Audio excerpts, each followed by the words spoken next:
Bienvenidos amigos a esta reflexión de hoy domingo. Saludo fraterno y cordial a todos los que nos ven a esta hora. Gracias por acompañarme en cada vez que les proporciono la reflexión del día. Les doy compartir y les pido ese favor que le den compartir entre sus seres queridos, entre los que ustedes quieran compartir este video.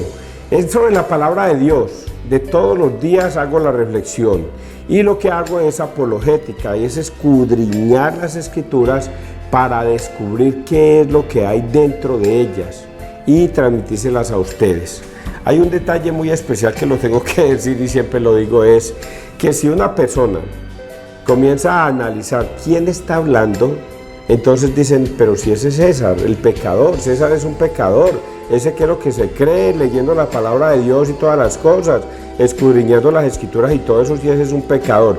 Si ustedes siempre van a analizar a las personas desde ese punto de vista, jamás se van a enterar de lo que hay en la palabra de Dios. Por eso tienen que zafarse de esos prejuicios tontos de juzgar a las personas, porque cuando usted juzga a las personas, ni escucha al pecador, ni escucha la palabra de Dios, termina en su propia brutalidad o en su propia ignorancia. Por eso yo les voy a decir, despójense de toda arrogancia, despójense de ese señalamiento de juzgar a los demás. Si yo les voy a hablar de la palabra de Dios, escuche la palabra de Dios. César Arias va a hablar de la palabra de Dios, no de su propia palabra, sino de lo que está escrito en la palabra de Dios. Entonces, ojalá hoy escuchen la palabra de Dios y no endurezcan su corazón, porque entre más te demores en escuchar la palabra de Dios, más difícil será tu salvación. Y podría decir casi que imposible. Y no es porque yo tenga la salvación, pero sí está en las escrituras. Y si tú no las escuchas, pues permítame decirle, no hay salvación para ti, hasta que no logres entender qué es lo que Dios me quiere decir desde hace tiempo y yo no le he puesto atención. Voy a leer este pedacito antes de empezar con las lecturas porque tiene que ver con lo mismo. Pregunté aquí a la escritura, ¿qué hizo Ciro el Grande, el conquistador de Babilonia? Ciro el Grande, el primer rey de Persia, liberó a los esclavos de Babilonia en el año 539 a.C., en el año 539. Los ejércitos de Ciro el Grande, el primer rey de la Persia antigua, conquistaron la ciudad de Babilonia. Ciro el Grande. ¿Y por qué tengo que tocar eso? Porque eso es lo que está escrito en el día de hoy. Voy a leer entonces la palabra de Dios para que ustedes vean de qué es que está escrita ese mensaje para hoy, domingo 22. Dice aquí, así vamos a persignarnos, muchachos, en el nombre del Padre, del Hijo y del Espíritu Santo. Amén. ¿Y por qué? Porque Isaías se refiere a ese tema. Isaías 45, 1, 4, 6. Llevó de la mano a Ciro para doblegar ante él las naciones. Salmo 95, 1, 3, 10. Así dice el Señor a su ungido, a Ciro. Así dice el Señor a su ungido, a Ciro, a quien lleva de la mano. Doblegaré ante él las naciones, desceñiré las cinturas de los reyes, abriré ante él las puertas, las batientes no se le cerrarán. Por mi siervo Jacob, por mi escogido Israel, te llamé por tu nombre, te di un título. Aunque no me conocías, yo soy el Señor y no hay otro. Fuera de mí no hay Dios. Te pongo la insignia, aunque no me conoces, para que sepan de oriente a occidente que no hay otro fuera de mí. Yo soy el Señor y no hay otro. Palabra de Dios, te alabamos a ti, Señor Jesús. Es Dios hablándonos y diciéndonos que apoyó a Ciro en conquistar a Babilonia. Pero dice aquí algo tan extraño que me parece, y es la primera vez que leo esto: aunque no me conocías, te llamé por tu nombre, te di un título, aunque no me conocías, yo soy el Señor y no hay otro fuera de mí, no hay Dios. Te pongo la insignia aunque no me conoces. Esa partecita me parece extraño. No me conoces, quiere decir que Ciro sería que nunca alcanzó a escuchar a Dios. sería que Ciro nunca perteneció a Cristo o a Dios mismo, pero dice que él utilizó a Ciro, voy a utilizar esa expresión, para liberar a su pueblo esclavo en Babilonia. Y recordemos otro pasaje bíblico que también me deja a mí muy extraño, y es que Dios utiliza a Nabucodonosor para esclavizar a su pueblo, porque el rey Osías, creo, Dios le había dado un mensaje a través de Jeremías y no le quisieron hacer caso, y Dios le decía: déjense esclavizar porque han pecado, y si es bueno, entonces arrepiéntanse de sus pecados, pero la maldad que han cometido la van a tener que pagar.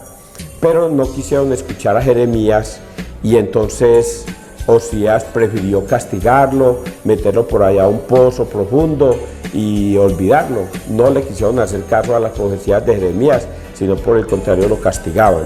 Y luego viene Nabucodonosor y arrasa contra Jerusalén, mata a los hijos de Josías y mata, voy a poner entre paréntesis, ese rey Osías, no estoy seguro si es ese rey, pero llamémoslo Osías por si de pronto, pero si es otro nombre, me disculpan mi ignorancia, tendría que ponerme a investigar, pero sí es la historia. Y resulta de que Nabucodonosor toma a este pueblo, a Jerusalén, y esclaviza a los hombres, mujeres, niños, se los lleva. Solamente deja ancianos y mujeres desvalidas, las deja sobre Jerusalén y destruye prácticamente Jerusalén y se lo lleva a Babilonia y lo esclaviza. 70 años estuvieron esclavos de Babilonia este pueblo de Jerusalén. Y aquí nos dice Isaías que Dios utiliza a este hombre que llama el rey Ciro el Grande, para liberar a su pueblo de Babilonia y llevárselo a Persia. El caso es que él libera a estos pueblos, pero dice acá que aunque Ciro no lo conocía, Dios utiliza a los hombres para liberar al pueblo. Entonces aquí quedamos en un mensaje un poco difícil de entender, y lo voy a decir así por este tiempo. En este tiempo se ha presentado una guerra entre palestinos y los israelitas, pero el pueblo palestino no quiere guerra. El que quiere guerra es un pueblo extremista que llama Hamas, y ese pueblo es el que está sometiendo a la pobreza inmunda, a la hecatombe, al pueblo de Palestina. Y este pueblo Hamas se mete contra Israel, tumba las murallas y mata a un montón de personas porque sí, niños, ancianos, todo el que se atravesaba lo mataban. ¿Por qué lo mataron? Porque sí, porque queremos irnos en contra de Israel. Y entonces comenzaron a matar. Lo único que hicieron fue despertar a un león, y ese león está haciendo estragos sobre el pueblo de Palestina porque los tiene sufriendo, aguantando hambre y de todo, y han matado a miles de personas. ¿Por culpa de quién? De un grupo extremista llamado Hamas, que no dejan de ser sino brutos, ignorantes, que creen que por las armas pueden conseguir la paz. Y lo único que hicieron fue destruir a una nación completa como el pueblo de Palestina, como lo que estamos viviendo hoy. Y la pregunta que nos hacemos, de acuerdo a estos relatos bíblicos, es: ¿Dios de qué lado está? ¿Del pueblo palestino? ¿Del pueblo israelí? ¿Está esperando qué sucede? Todo esto es bíblico. ¿Dios en qué lado está? Y nosotros acá en el occidente, pues sencillamente nos aterramos de esas noticias. Sabemos del pueblo de Israel, que es el pueblo de Dios, y no sabemos si Dios está ahí con ellos o Dios les quiere dar una lección. ¿Qué es la lección? Recordemos que Jerusalén fue tomada prisionera por Nabucodonosor, y Dios era el que estaba dándole la lección a ese pueblo de Israel. Dios les estaba dando una lección. Ahora Dios libera a ese pueblo a través de Ciro, y es Dios el que le está dando una lección a ese pueblo de Babilonia. Entonces uno a veces es mejor quedarse calladito y escuchar lo que sucede, porque es grande el Señor. Vamos a leer el Salmo 95, es un resumen. Aclamad la gloria y el poder del Señor. Cantad al Señor un cántico nuevo. cantad al Señor toda la tierra, contad a los pueblos su gloria, sus maravillas a todas las naciones. Porque es grande el Señor y muy digno de alabanza, más temible que todos los dioses, pues los dioses de los gentiles son apariencia, mientras que el Señor ha hecho el cielo. Familias de los pueblos, aclamad al Señor, aclamad la gloria y el poder del Señor, aclamad la gloria del nombre del Señor, entrad en sus atrios trayéndole ofrendas, postraos ante el Señor en el atrio sagrado, tiemble en su presencia la tierra toda. Decid a los pueblos, el Señor es Rey, Él gobierna a los pueblos rectamente. Palabra de Dios. Él gobierna a los pueblos rectamente. ¿Qué debemos hacer? Decid a los pueblos, el Señor es Rey. Si Israel y los palestinos no se inclinan ante Dios para hacer la paz, esos pueblos solitos se están destruyendo. Nada tiene que ver Dios en esos conflictos, porque solitos se están destruyendo. ¿Por qué? Porque no aclaman a Dios, porque no bendicen a Dios, porque no le piden a Dios la sabiduría y el entendimiento para que Él salve sus pueblos. Vamos a leer 1 Tesalonicenses 1, del 1 al 5. Recordamos vuestra fe, vuestro amor y vuestra esperanza. Pablo, Silvano y Timoteo, a la iglesia de los tesalonicenses, en Dios Padre y en el Señor Jesucristo, a vosotros, gracia y paz. Siempre damos gracias a Dios por todos vosotros y os tenemos presentes en nuestras oraciones. Ante Dios nuestro Padre, recordamos sin cesar la actividad de vuestra fe, el esfuerzo de vuestro amor y el aguante de vuestra esperanza en Jesucristo nuestro Señor. Bien sabemos, hermanos amados de Dios, que Él os ha elegido y que cuando se proclamó el Evangelio entre vosotros, no hubo solo palabras, sino además fuerza del Espíritu Santo y convicción profunda. Y vamos a leer San Mateo 22, 15-21. Pagadle al César lo que es del César y a Dios lo que es de Dios. En aquel tiempo se retiraron los fariseos y llegaron a un acuerdo para comprometer a Jesús con una pregunta. Le enviaron unos discípulos con unos partidarios de Herodes y le dijeron: Maestro, sabemos que eres sincero y que enseñas el camino de Dios conforme a la verdad, sin que te importe nadie, porque no miras lo que la gente sea. Dinos pues, ¿qué opinas? ¿Es lícito pagar impuesto al César o no? Comprendiendo su mala voluntad, les dijo Jesús: Hipócritas, ¿por qué me tentáis? Enseñadme la moneda del impuesto. Le presentaron un denario. Él les preguntó: ¿de quién son esta cara y esta inscripción? Le respondieron: del César. Entonces les replicó: pues pagadle al César lo que es del César y a Dios lo que es de Dios. Palabra de Dios. Gloria a ti, Señor Jesús. Oiga, yo recuerdo en mi juventud escuchar muchas veces este pasaje bíblico, y cuando yo lo escuchaba, yo me metía dentro del contexto a vivirlo. Veía cómo esos hombres, antes de ir delante de Jesús, maquinaban estrategias para hacer caer a Jesús. Varias estrategias utilizaban. Recordemos la mujer adúltera. También allá entre los sumos sacerdotes maquinaron ese momento para llevarle a la adúltera para que él cayera en tentación y así poderlo condenar. Pero ellos, con su sabiduría humana, decían: venga, vamos a llevarle a esta mujer adúltera. Si él dice que no la debemos apedrear, está en contra de la ley de Moisés, porque la ley de Moisés dice que toda mujer que ha cometido adulterio debe morir apedreada. Y si dice que no, y si dice que sí, entonces vemos que él no es un hombre misericordioso, sino que quiere la muerte de los demás, y también por eso lo matan. Mejor dicho, no se escapa nadie de esa, nadie se escapa Vamos a llevárselo para ponerlo en tentación y así mostrarlo ante el pueblo y entre todos lo vamos a terminar ejecutando, porque de esa no se me escapa. Si dice que no, está en contra de Moisés, y si dice que sí, está en contra del pueblo. Nadie se escapa de esta, vamos a ponerlo en tentación. Y él mismo se fueron con la mujer adúltera para ponerlo en tentación. Y lo mismo pasa con este relato bíblico. Se llevan a Jesús, se la llevan a Jesús, pero primero vamos a hacer el contexto bíblico. Maquinando ellos allá, vamos a llevarle y pongámoslo en tentación, vamos a decirle, a ver, pongámoslo a lo de los impuestos.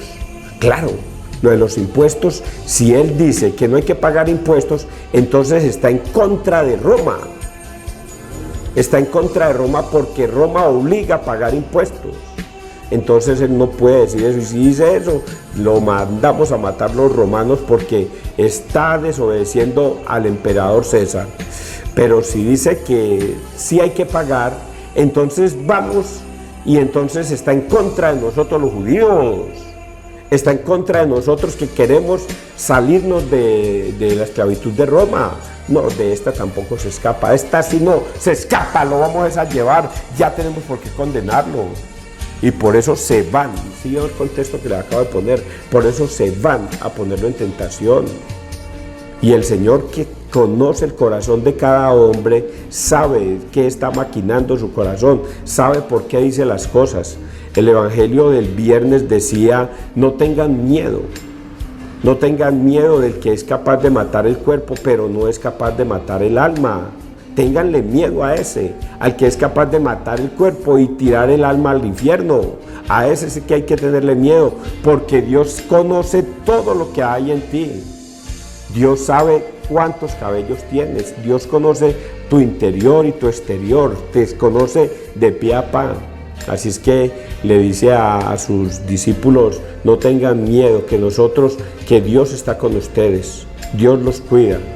Por eso cuando estos hombres van malvados a poner en tentación a Jesús, Jesús les dice, hipócritas, me ponen en tentación. Y entonces ahí es donde viene la partecita que yo decía, Dios mío, después de haber hecho ese análisis, yo no creo que él sea capaz de salvarse. ¿Cómo se va a salvar? ¿Cómo?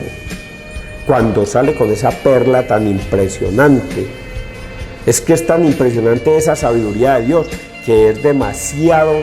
Somos insignificantes ante Dios, ante semejante sabiduría. Con la mujer adúltera, ustedes ya saben qué fue lo que él dijo.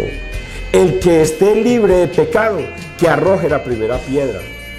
Esa respuesta nadie la esperaba. ¿Cómo? No es juzgarla, no es no juzgarla. Es que el que esté libre de pecado, que arroje la primera piedra. Dios mío bendito, esa respuesta si no me la esperaba. Y vieron que Dios le salvó la vida a esa mujer y nadie fue capaz de condenarla, porque todos se sintieron pecadores. Antes salieron con el rabo entre las patas, porque se sintieron pecadores ellos y dijeron, no somos capaces de juzgar a esta mujer, porque yo también soy culpable y pecador. Y saben que si la hubieran juzgado, el que se gana el castigo era él, porque era un pecador, y por eso soltaron las piedritas y se fueron. Y ante esta situación uno se imagina algo igual, uno dice, Dios mío, ¿cómo se va a escapar? Si dice que no, está en contra del César. Si dice que sí, está en contra del pueblo judío. ¿Qué va a responder? Y sale con esta perlita, muéstrenme la moneda. Solo Dios puede conocer el corazón de los hombres. Y le muestran la moneda y le muestran la insignia y dice, ¿de quién es esta insignia? ¿Quién aparece allí? Pues el César. Y Dios le sale con esa perlita. Pues denle al César lo que es del César y a Dios lo que es de Dios.